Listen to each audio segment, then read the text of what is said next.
After the Islamic Revolution, all Iran's nuclear endeavors were halted.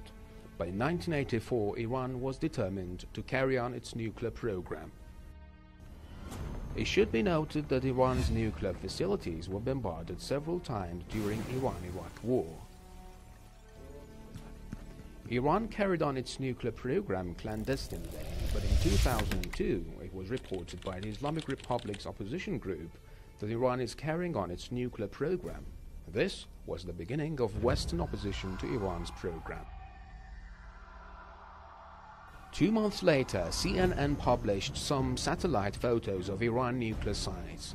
But the day after that, Mohammad El-Baradei, Director General of IAEA, announced that IAEA had been informed about the sites and that Iran's program is peaceful. But that was not the end of the story, and El-Baradei, after a 2-day trip to Iran, announced he had come across nothing unexpected, and Iran's program was totally peaceful. But this trip paved the way for the additional protocol, and in June the same year, a declaration was issued against Iran, and Iran was asked to clarify the ambiguities. On the 21st of October 2003 in Tehran, the Iranian government and EU3 foreign ministers issued a statement known as the Tehran Declaration, in which Iran agreed to cooperate with the IAEA to sign and implement an additional protocol as a voluntary confidence-building measure and to suspend its enrichment and reprocessing activities during the course of the negotiations. But finally, the Western governments announced that the agreement had not been able to meet all their needs, and Brussels' agreement was signed, forcing Iran to suspend its centrifuges as well as its enrichments. The other party agreed to normalize Iran's status in relation to the UN Security Council.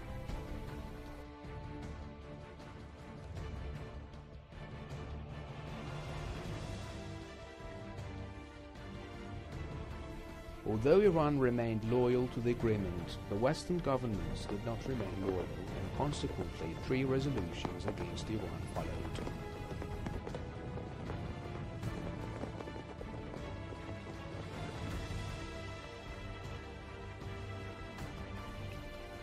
Nine months after the Paris Agreement, the Western governments were still insisting on the suspensions.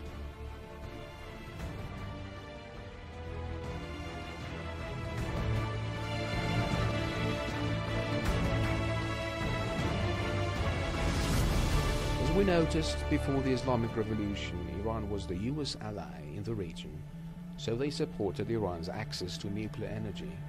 But after the revolution, policies started to change in this issue. Now Iran, though a member of IAEA, is considered a threat to the world peace. Why the Zionist regime is not considered a threat? With all its nuclear warheads, the nuclear energy is just an excuse for them.